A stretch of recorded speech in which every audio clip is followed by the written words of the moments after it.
Would Hyper-V and Windows Server 2008 still work for like recent Linux distros? Well, surprisingly enough, it turns out that yes, it does work and pretty pretty well. I had to do a few tricks to let it actually boot, but that's because I'm doing nested virtualization, so that would make sense. But once I got that figured out, it just oh wrong window. Oh, there you go. It's better. So as you can see, it's still pretty quick, pretty snappy experience with Hyper-V. This is version 6, I imagine. Oh, okay. Things got a little slow now because it's writing to the disk and it's an external drive, so it gets slowed down a lot. But so far so good. It's actually better than Hyper-V for Windows Server 2016 because it comes with pre-configured virtual network. That's quite a hassle on Windows Server 2016. It's not that it's hard, but like it's extra work, and well, extra work's not cool, you know. So there's that. Surprisingly, it's working just fine. I mean, I don't know if you can like do the same with like ESXi, because I tried like ESXi 3.5 and it didn't quite work for like recent OSs, 32-bit OSs. That is, of course, not like oh I tried something like 64-bit, because I don't think it's even possible without VTX and stuff like that. But still, so 32-bit for like Debian Ubuntu didn't quite work, so I was pretty sad as the system would not even go past the install screen. It would drive me straight to black screen, which also happened with Hyper-V for Windows Server 2016. So I was kind of like, is it really gonna work, or maybe they managed to like fuck up like big time and Hyper-V is just plain useless.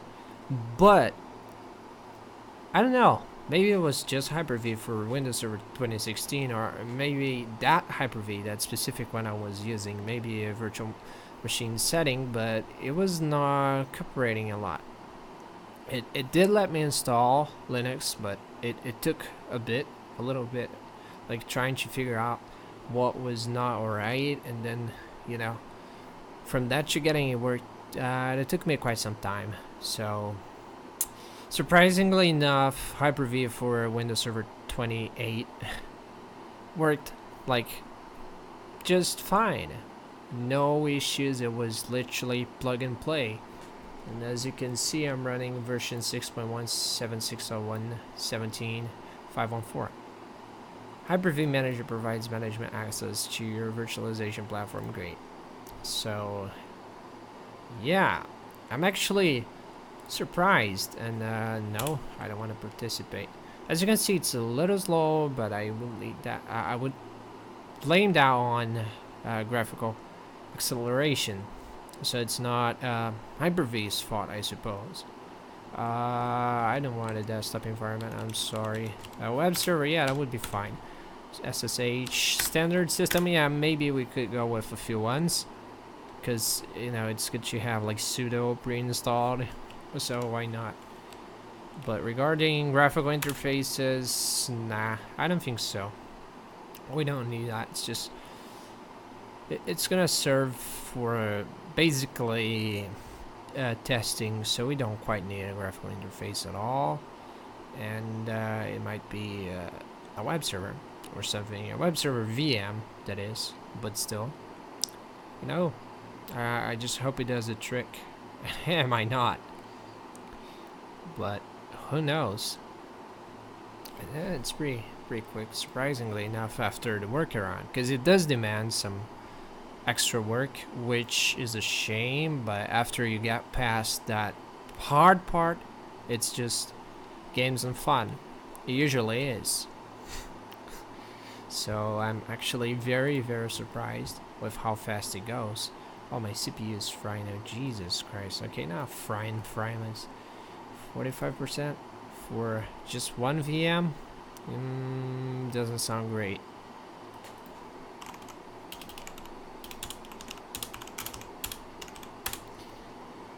let me just check if my stream's working fine, because I haven't checked yet, surprisingly. Let me just mute the sound before I actually talk shows and podcasts. Yes, it is. Great, 1080p, 60 frames per second, and it's flying.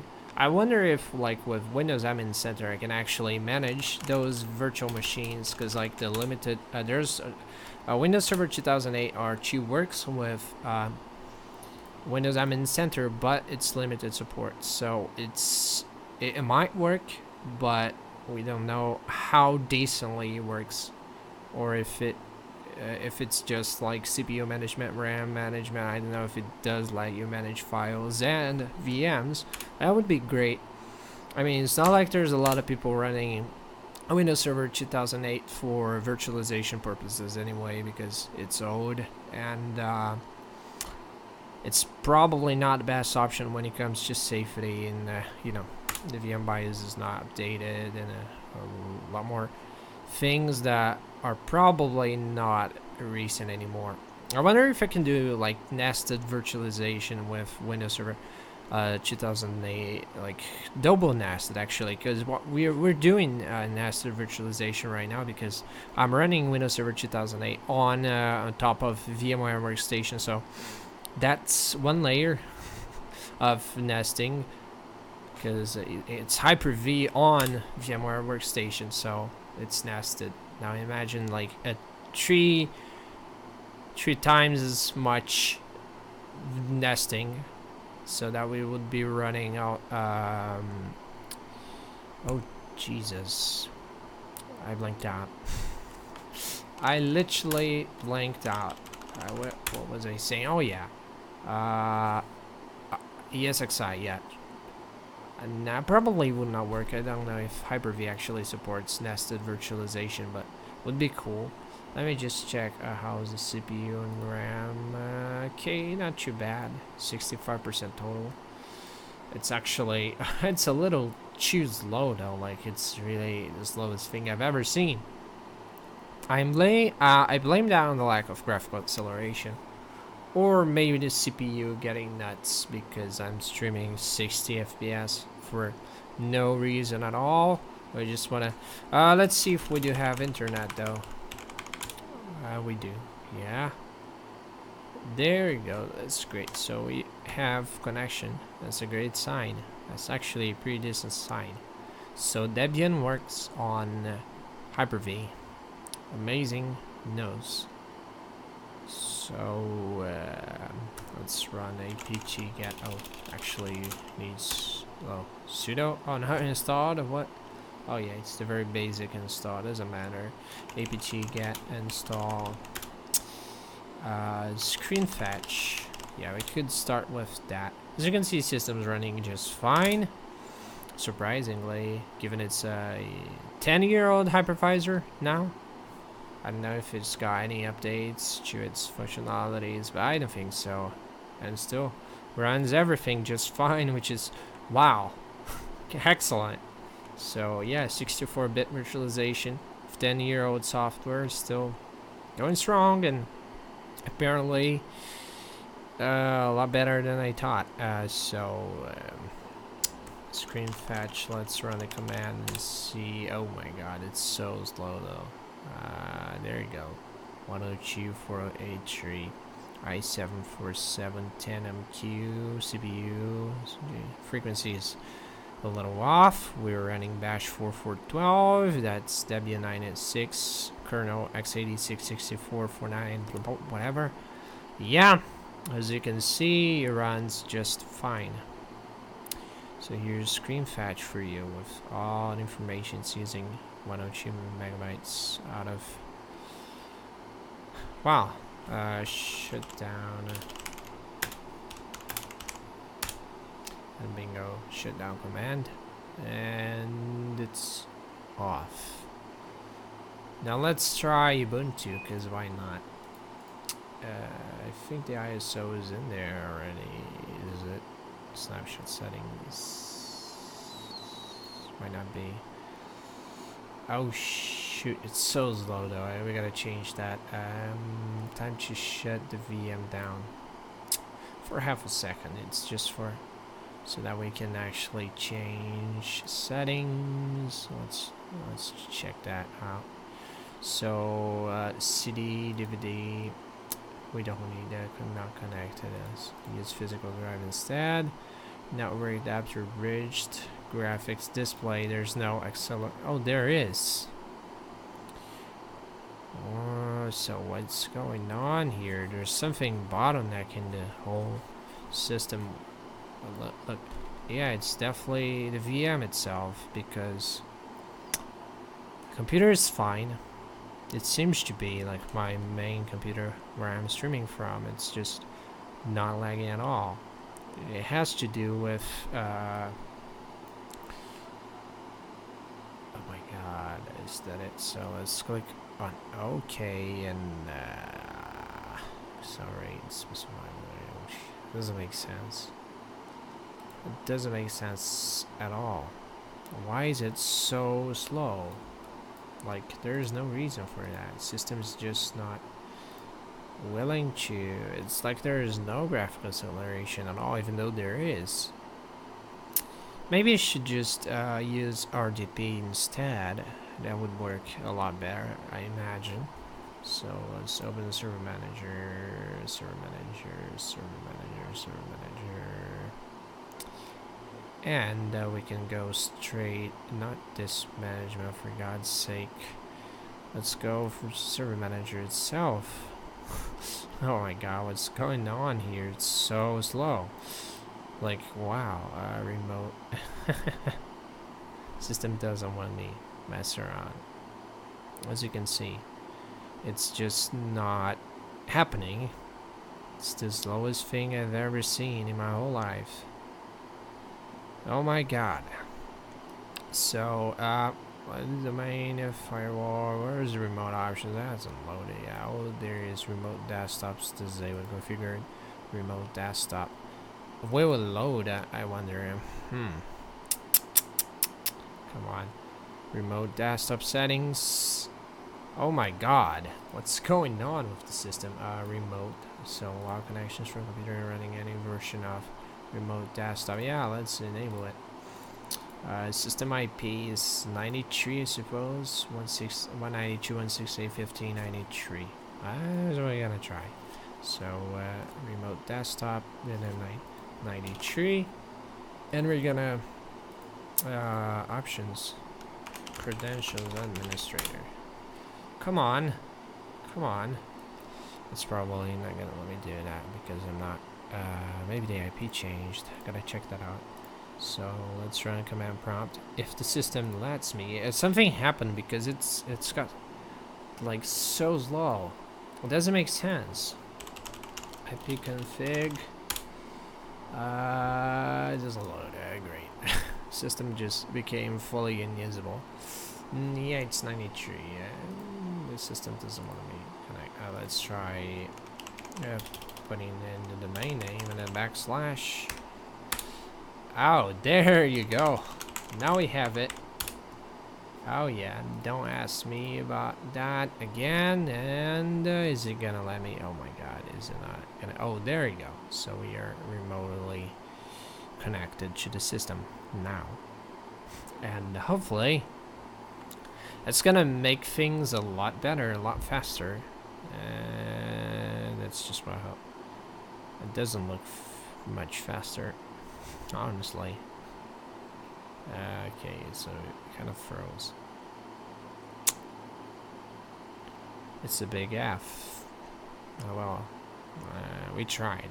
That's something we can't deny. We actually tried. Oh, so it's all black. Now it's a black screen, and there's no hope. I mean, there is hope, but ah, God, why is it doing that? Window capture. Let's turn on it. It's window capture.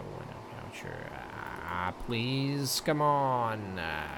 Great. So yeah, we have a screen again. Not quite. It's a oh, okay, it's loading. The system is very slow, as you guys could imagine. I know what's going on here, but it's just not cooperating at all. I think, and that's just a wild guess, but I think it has something to do with the graphical acceleration, which is probably not doing fine. So, you know what I'm gonna do? If the system so lets me, I'm gonna shut it down. Shut down /s. And the system's gonna die for the time being, which is great. Windows will shut down less than a minute. Great. I know what's going on here. Never seen that before. It's just the system just became very unresponsive. That doesn't happen very often. Probably Windows Server 2008 being Windows Server 2008. Man, one more reason to run away from it, usually. To stay away from it, actually. It's a good reason. Staying away from this system. Gotta make sure. But yeah, Hyper-V worked. We managed to install Debian there. And it was fully functional, straight out of the box. No, like, virtual network setup needed. We just went in and boom, it worked. Just like that. But now, for some reason, the system is just not going anywhere. I'm trying to figure out.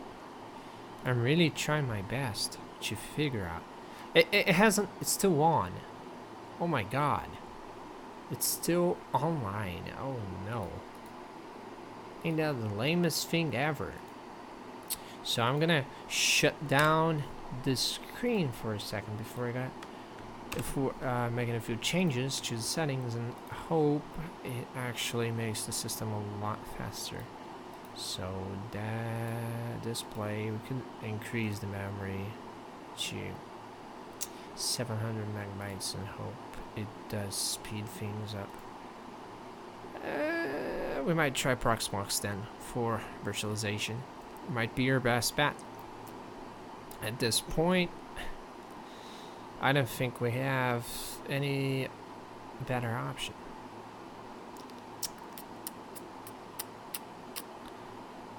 Big shame. I thought Windows Server 2008 was gonna be the perfect virtualization option for us. Not quite. Feels betrayed, man. Because it's actually painfully slow for some reason. After I turned the VM on, the system just became fully unresponsive. I don't know why. Because the settings were okay. I was not using a lot of RAM. I was not using a lot of CPU. Disk was actually pretty fine. It was pretty acceptable. So that was not the reason either. So what was that? Makes me wonder. It truly makes me wonder because I don't remember fucking up any of the settings. So okay, so we can finally RGB into the system. Yeah, let's do it right now. We'll type in the password and bingo, we are in. And okay, that's much faster. That's much faster. It's probably something that Hyper-V triggered, and now it's gone. The system's fast again, sorta. It's very responsive. It's finally doing what it was supposed to do. I don't get it. Just Windows being Windows, I imagine, had to reboot. So we had a minor downtime, but we're back. Hello. Now you guys can see the screen. You can see, consider changing. No, I don't want to change my password. But thank you. That was a very nice tip, Microsoft. But I'm okay with my password, really, so whatever. Anyway, let's bring a Hyper-V Manager up again. And I'm gonna check a few settings first before actually freaking out. Oh my god. So I launched Hyper-V and VMs are off and the system's like unresponsive already. So it was a matter of launching Hyper-V and it triggered something. See, I'm running just one vCPU. It's definitely not that. Let's check Ubuntu, for instance. I don't have an ISO for that, though. Okay. Really weird behavior there. Quite strange. One V processor as well. So that's definitely not the reason. This one is settings. ISO, I don't think I have an ISO for that. IDE controller, it's DVD drive, image file, browse. Ubuntu, there we go. So we click apply, and we boot the system, and then we hope for the best. Is that so? Yeah. So as soon as we turn the VM on, the system just goes nuts. That's what I noticed. It has something to do with Hyper-V. I haven't figured out why or what is triggering that, but as soon as we enable VTX, we start virtualizing something, the system just goes like fully nuts. As you can see, it's very unresponsive already. I don't know why, but still English install Ubuntu server, yeah. 8.10, by the way, it's very old, it's not safe, but we gotta try something. Trying to enable a frame buffer. Please tell me you can enable the frame buffer. It probably can. It's a matter of time until we figure that out. Or not. Maybe it just doesn't enable. Okay, so we run to our first issue apparently. Because I've never seen that before. That kind of screen is probably an issue with Windows Server 2008. Well, fun thing though, ISO is as old as the system. It's from the same year, and the Debian, which is much recent, worked. So, what's going on? I don't get it. Like, what? I mean, Debian was working and it's recent. It's from last month, I guess. And this one is just, oh yikes. I don't know what's going on. It's kind of scary. Those green and blue lines, like testing CPU, GPU, or whatever. What's going on here? Probably just a glitch on Matrix. The black screen again. Oh boy.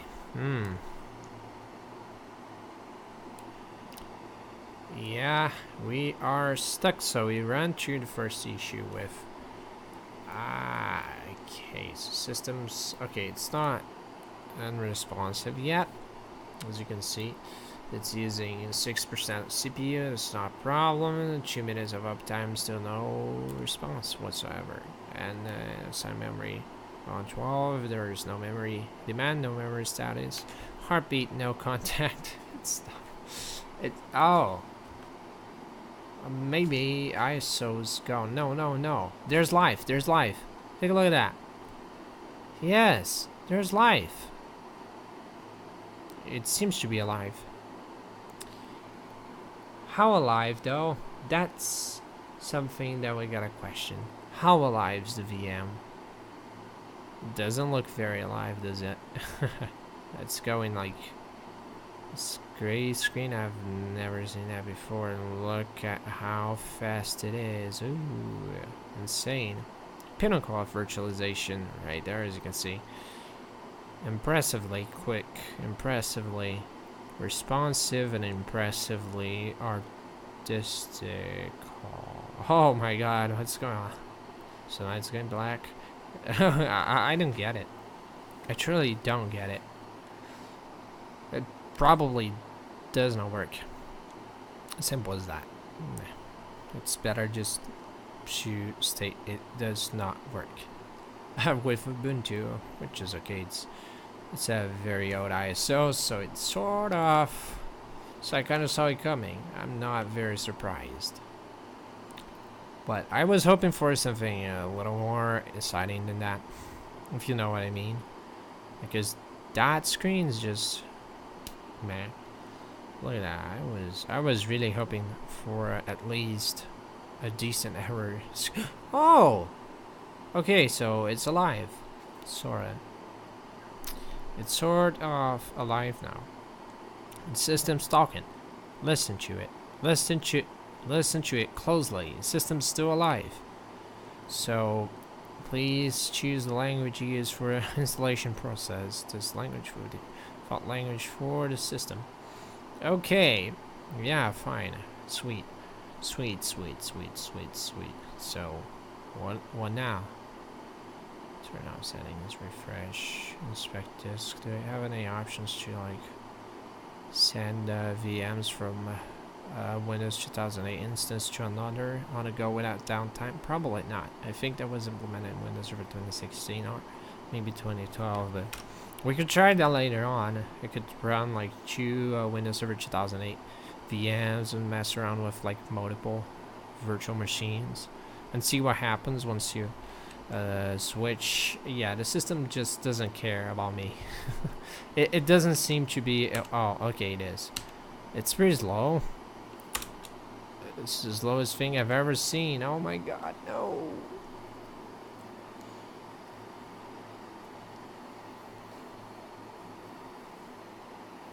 Yeah, to be fair. Yeah, let's just not. Let's turn off. Yeah, turn that off. You can just kill the operation and bingo, it's off. Let's go back to the Debian one, which Debian does work. As you can see, it's a little awkward start, but it's there and you can see functions. Right, so out of the blue, it's just not working anymore. It's very slow. It was not like that before. The system was low, but the screen was not slow. I don't get what's going on. Is it my graphics card or something? Oh, never mind.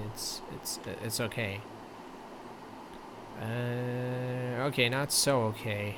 Oh, yeah, first errors, but oh, a quick boot. Surprisingly enough, do we still have connection to the outer world? Do we? Yes, we do. Great. So, it worked for Debian. It did not work for Ubuntu for some reason, but yes, you can still use Hyper-V Manager from Windows Server 2008 for virtualization. It kind of works. It's surprisingly enough fast. Drives are expandable, so that's a plus. You have that already back in 2008. And also, we had no other issues. It just works. Plain and simple. It just functions, which makes me very happy. So I think that's it for today's video / stream, because I was on Twitch, and it's gonna be exported to YouTube later on. But anyway, the plan of this video was just to figure out if Hyper-V actually, Hyper-V from Windows Server 2008 or 2 still works for today's operating systems, and as you can see, it does. Although not quite, because Ubuntu didn't work, but still, Debian did, and we had no issues. Everything's working just fine. We got networking, we got RAM management going well, and bingo, bongo, bish, bash, bosh. That was pretty much the goal of this video. A 28-minute video now on old Hyper-V, which no one uses anymore because it's far too old. Still useful though, surprisingly, because coming from Microsoft and obsolescence and stuff like that, which they kind of like that, you know, program it obsolescence, but surprisingly enough, it's still not quite obsolete. You can still do a lot of work. I mean, the system itself is obsolete, but you can run some recent VMs and bingo, you have something up to date in your server. If you're like running something that can only run Windows Server 2008, you can like virtualize a few Linux distros, or get rid of Windows 2008 altogether and install Linux, which, you know, it's the best option. I mean, why would you be running Windows Server 2008 in 2018 anyway, if not for maybe a software that only works on Windows Server 2008, but still, time to upgrade. Well, that's the video. I hope you guys liked it. It was pretty simple, nothing too fancy, just a quick video on Hyper-V. And yeah, Goodbye, y'all. Take care. If you have any doubts, comment sections right down below. Don't be shy. And don't forget to leave a like or a dislike if the video was not quite what you're looking for, which, well, happens. But still, thanks a lot, and goodbye.